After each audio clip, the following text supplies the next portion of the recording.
It's his first instinct to invite the press into that room to talk about the executive orders he was signing and what he intended to do for the country for the next 4 years. So I think we have never seen this level of transparency and accessibility, and the press who cover the White House beat every day, they will tell you, maybe not on the record, but they'll tell you off the record that we allow them in, we welcome them in our offices, we talk to them on a daily basis. You see them going into the Oval Office on a near daily basis to talk to the president. And we have welcomed so many new voices into the White House press briefing room as well.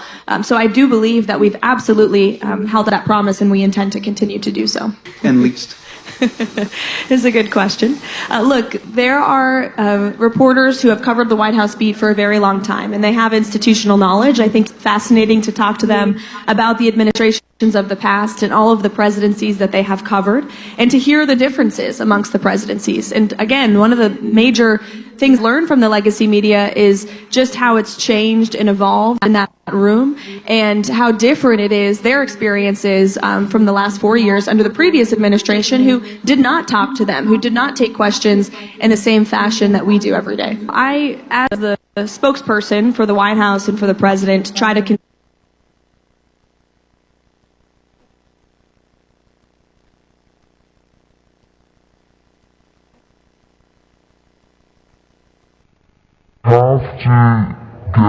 of it, and you have to read everything. That includes the legacy media print papers to watching every cable station. If you come into my office in the we'll see a quad of every cable outlet on my television, and that also includes understanding the digital age and seeing what's happening on X and trending stories and picking that up. So my predecessor, Dana Perino, who's become a friend who worked for President Bush, told me there's no shortcut. You have to read it all. And so my office, we do that every single day, and the president does as well. Look, he is hostile with the media. There's no doubt about it. He calls them out, rightfully so, when he believes their stories are fake, when they are fake. And I also promised in my first briefing we would hold media accountable when they get things wrong. But we also do recognize and respect that legacy media is speaking to millions of Americans across the country, and we want them to get it right, which is why we engage with them so frequently every single day. Well, it depends on the day, and it depends on the issue, and it depends on the story, right?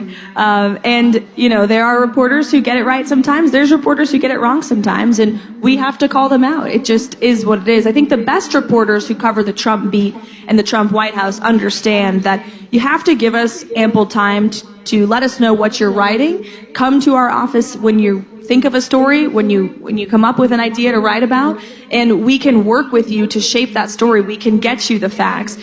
Fake news is not just wrong information in a story, but it's also acting in bad faith as a reporter and not giving who you're writing about and your sources ample time to respond. There's nothing worse than when I see a reporter in my inbox 20 minutes before a deadline with an entire story written and panned out. That's acting in bad faith. They actually don't care what we have to say. They don't care about the facts in our point of view. They're just emailing us to check the box to say they reached out for comment. So that's fake news, not just, inaccuracies, right? Interview. Cover story.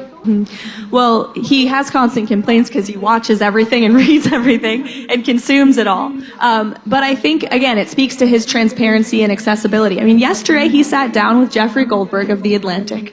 And we all know the story that Jeffrey Goldberg at The Atlantic recently wrote. It was quite a big news cycle. But the fact that President Trump was willing to talk to a reporter who wrote a story that we absolutely disagreed with, and many stories that we absolutely disagree with, we have condemned because they are false, they are hoaxes. The fact that the president is still willing to welcome that reporter into the Oval Office to have a direct conversation with them is exactly what we should expect in a leader of the free world. And you had a previous president in Joe Biden who hid from the press, who didn't do press engagements, hardly did sit-down interviews. And so I think this is exactly what the American people want. President Trump has revolutionized the way a president communicates. Not only does he engage directly with reporters, but he speaks directly to the public. Truth Social, there's probably been one since I've been sitting on this stage, right? I mean, he puts statements out directly. He writes them himself. He dictates them to us as staff. And I think that level of transparency is quite refreshing, and I think it's a big reason he was reelected again. It was cordial. It was okay. And, there was disagreements. They are writing a story in which the reporting will be revealed, and I'll let you all read it. And did the president make news? He always makes news. What did he He's say? a newsmate. I won't get ahead of my boss, Mike Allen. I don't view them as restrictions. We view them as opening access to more outlets, more voices, more news journalists and outlets. We shouldn't have a few outlets who have a monopoly over the briefing room or over that 13-person press pool that covers the president. And so we've actually ensured that more print outlets, like Axios, have a greater chance of being part of that 13-person press pool. There are thousands of outlets who have White House press credentials. There are hundreds that actually show up every day and cover the beat. Why should a single outlet have the privilege of being in that 13-person press pool every single day? And so the changes we've made have actually created more transparency, more accessibility, and greater access for a broad variety of outlets and a diversity of journalists, which I think is a good thing. And we've seen that play out. I mean, we started this. I think you're all still getting your news, right? You're still hearing about what the administration is doing every single day because we have good journalists who are in that room covering the president every single time. Well, I think that a small group of journalists who comprise the board of the White House Correspondents Association should not dictate who gets to go into the Oval Office and who gets to ride on Air Force One. There should be equal access for all outlets, and that's exactly what we're doing. And if we were trying, by the way, to create positive press for the president, if we were trying to make it easier on him or on the administration, we wouldn't allow some of these fake news leftist outlets in, but we continue to do that. No one has been restricted. We've just given more spots to more outlets and more voices. It's not about ideology. It's just about increasing the wide variety of outlets that have access. And we live in a digital age, and we're recognizing that at the White House. The president ran a non-traditional media campaign which propelled him back to the highest office in the land, and we felt it was our responsibility to continue that in our coverage at the White House. The media right now, exhausted and busy, because we're keeping them very busy.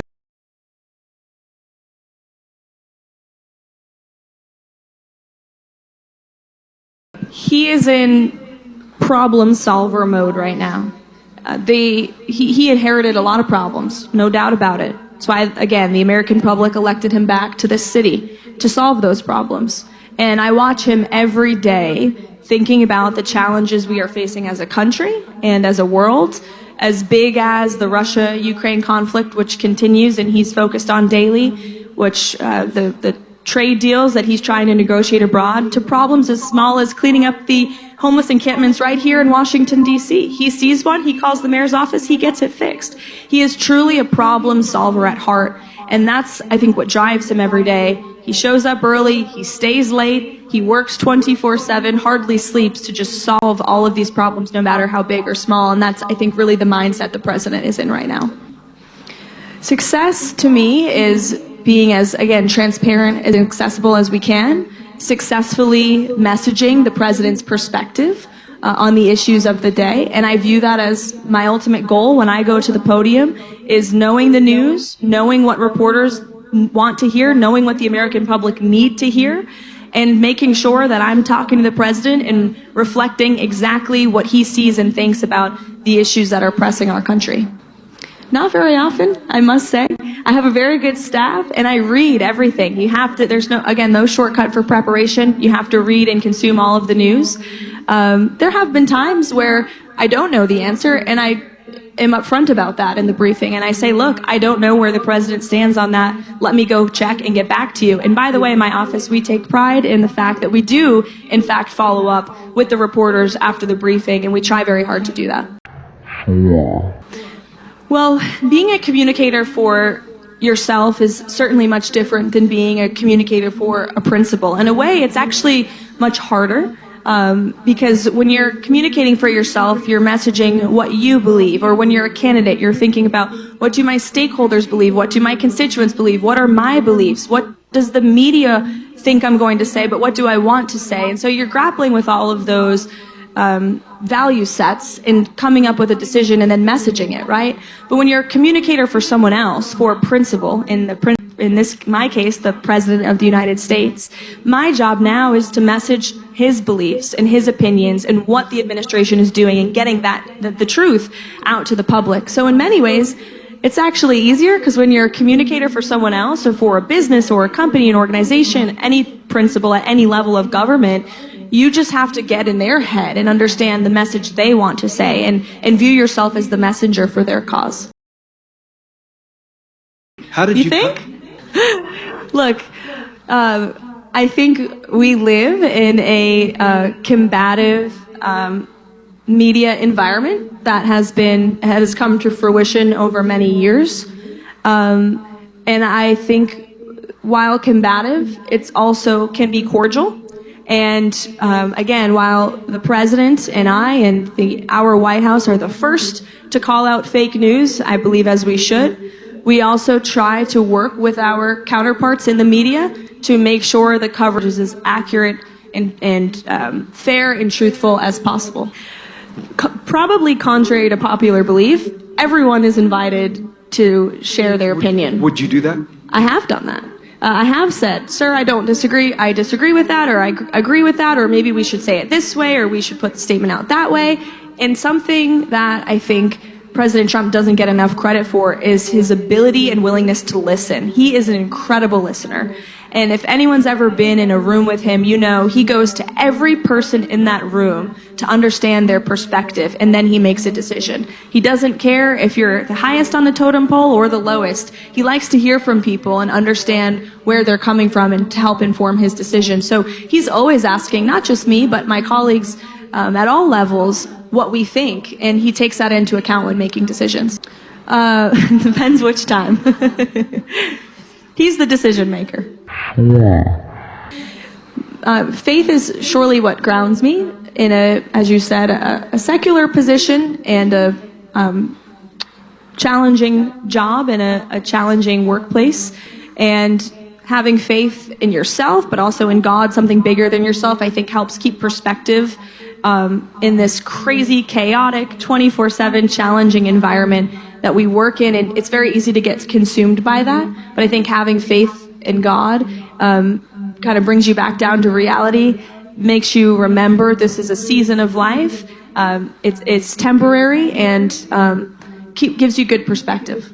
No, again, I would, well, we always want to respect the First Amendment, but I don't wrestle with the fact that we're infringing on the First Amendment in any way, because I don't believe that we are. Again, we have a president who speaks to the press daily, who puts out statements daily. The press are hearing from someone in this administration, whether it be the president or me or our cabinet officials every single day. I mean, the president has now held 3 cabinet meetings in which he invited the press in, and he went around the room, and each and every cabinet official at the highest level of our government directly informed the American public about what they were doing in their respective jobs. And that's very exciting to see, to have a government that's so passionate about the work they're doing and so upfront in messaging it. Report the facts, report the truth. It is true, there's no doubt that the majority of the legacy media in this city are left-leaning. And anyone who wants to take me to task on that, I am more than happy to do so. It's just a fact. So I think, again, we have to welcome a wide range of media voices, but we also have to continue to work with our counterparts in the media, especially those who are left-leaning, to ensure that they understand make it sound like a ministry. Our perspective. What was that? You make it sound like a ministry. Well, we just want to get the truth out there, and we want to make sure that the public sees it and sees what we're doing with no bias, unfiltered, just the facts.